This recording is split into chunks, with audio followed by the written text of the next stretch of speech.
Alhamdulillah, chers frères et sœurs en islam, Allah accepte nos prières, Allah efface nos péchés, qu'il fasse de nous des musulmans pieux et sincères, qu'il nous accorde le paradis al-Firdaus, Inch'Allah.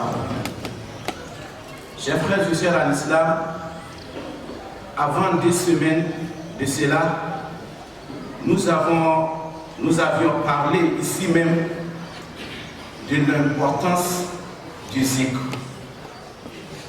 Et nous avons dit que le zikr est multiple. La lecture du Coran, c'est un zikr. Faire al-istighfar, dire astaghfirullah, c'est un zikr. Réciter Subhanallah, c'est un zikr.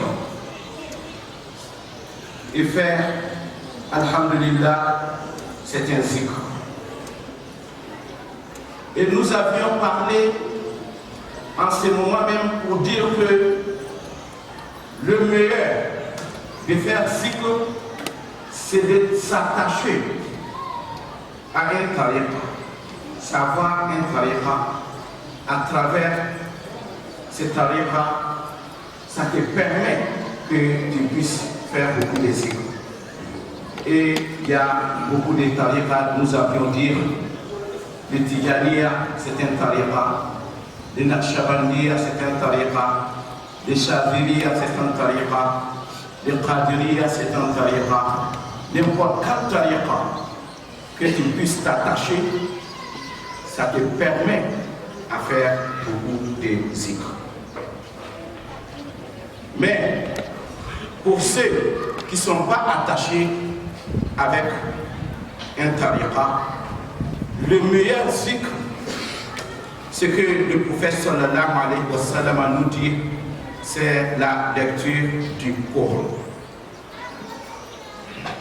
Maintenant, ceux qui ne sont pas allés à l'école coranique, qui ne savent pas lire le Coran, ils doivent pas rester aussi les mains croisées sans faire du zikr. Voilà ce que nous avions, ou nous allons aujourd'hui les proposer comme des zikr pour ceux qui ne savent pas lire le Coran et pour ceux qui ne sont pas attachés à des tariqas. C'est les conseiller de faire al-istighfar, de multiplier beaucoup al-istighfar. Pourquoi nous disions cela? Allah subhanahu wa ta'ala a dit dans le Saint-Coran, wa an istaghfiru rabbakum thumma tubu ilayhi yumatti'ukum mata'an hasanan ila ajalin musamma wa yu'ti kulla dhi fadlin fadlah wa in tawallaw fa inni akhafu alaykum adhab yawmin kabir, qui signifie demandez pardon à votre Seigneur, ensuite revenez à lui. Cela veut dire que faites beaucoup à l'istighfar. Ensuite, revenez à lui. Il vous accordera une belle jouissance jusqu'à un terme fixé. Et il accordera à chaque méritant l'honneur qu'il mérite. Mais si vous tournez le dos, je crains alors pour vous le châtiment d'un grand jour. Chers frères et sœurs en islam, aussi Abu Moussa qu'Allah l'a crédit, nous avions 2 protections et une protection nous a quittés, qui était la présence physique du prophète Mohammed sallallahu alayhi wa sallam. Et il nous reste la seconde protection qui est astaghfirullah. Si cette dernière protection part, le monde serait détruit. Si nous ne faisions pas les zikr, si nous ne multiplions pas l'istighfar, Allah subhanahu wa ta'ala peut détruire le monde. Mais en le faisant, Allah subhanahu wa ta'ala ne va pas détruire le monde, chers frères et sœurs. C'est ainsi qu'Allah subhanahu wa ta'ala dit dans le Saint-Coran وَمَا كَانَ اللَّهُ لِيُعَذِّبَهُمْ وَأَنْتَ فِيهِمْ وَمَا كَانَ اللَّهُ مُعَذِّبَهُمْ وَهُمْ يَسْتَغْفِرُونَ. Allah n'est point tel qu'il les châtie alors que tu es au milieu d'eux. Et Allah n'est point tel qu'il les châtie alors qu'ils font al-istighfar. Chers frères et sœurs en islam, beaucoup d'hommes dans le monde actuel, dans le temps actuel que nous vivons, sont à la recherche de la sécurité et la paix. Ceci pour les éloigner des troubles, des problèmes, des épreuves que nous vivions au quotidien. Et parmi les meilleurs moyens pour aboutir à toutes ces réalités, on a l'istighfar. Car l'istighfar permet de faire pardonner nos fautes et nos péchés par Allah subhanahu wa ta'ala. Aussi, l'istighfar permet de mettre de la baraka dans nos gains.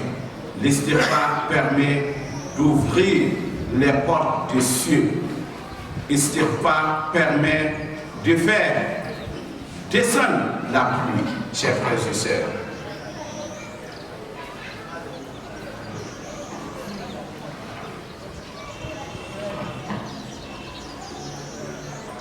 Chers frères et sœurs en islam,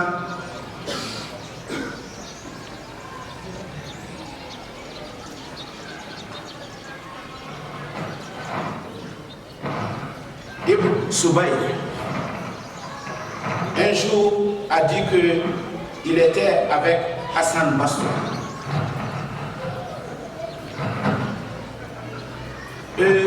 Une personne est venue se plaindre de la sécheresse. Et Al-Hassan Basri lui a dit, va faire beaucoup d'istighfar. Et un autre monsieur est venu pour se plaindre de la pauvreté. Et Al-Hassan Basri lui dit encore, va faire beaucoup d'istighfar. Encore, une autre personne vient chez Al-Hassan Basri et lui dit, demande à Allah de me donner une progéniture, c'est-à-dire de me donner des enfants. Et Al-Hassan Basri lui dit, va faire astaghfirullah plusieurs fois. Une autre personne vient se plaindre de la sécheresse de son jardin. Et Al-Hassan Basri lui dit, va faire al-istighfar plusieurs fois. Et nous lui avons dit, pourquoi astaghfirullah pour tout ce monde? Et Al-Hassan Basri répondit, je n'ai pas inventé cela de chez moi. Allah subhanahu wa ta'ala a dit dans la sourate Nour, verset 71, Allah subhanahu wa ta'ala a dit, فَقُلْتُ اسْتَغْفِرُوا رَبَّكُمْ إِنَّهُ كَانَ غَفَّارًا يُرْسِلِ السَّمَاءَ عَلَيْكُمْ مِدْرَارًا وَيُمْدِدْكُمْ بِأَمْوَالٍ وَبَنِينَ وَيَجْعَلْ لَكُمْ جَنَّاتٍ وَيَجْعَلْ لَكُمْ أَنْهَارًا. Qui signifie, j'ai donc dit, faites astaghfirullah pour votre Seigneur, car il est grand pardonneur, pour qu'il vous envoie du ciel des pluies abondantes et qu'il vous accorde beaucoup de biens et des enfants, et vous donne des jardins, et vous donne des rivières, chers frères et sœurs. Voilà l'importance de l'istighfar, chers frères et sœurs. Je vous propose, et je propose à ceux-là même qui ne sont pas attachés à des tariqas, ceux-là même qui ne savent pas lire le Coran, qu'ils n'ont qu'à multiplier beaucoup بالاستغفار.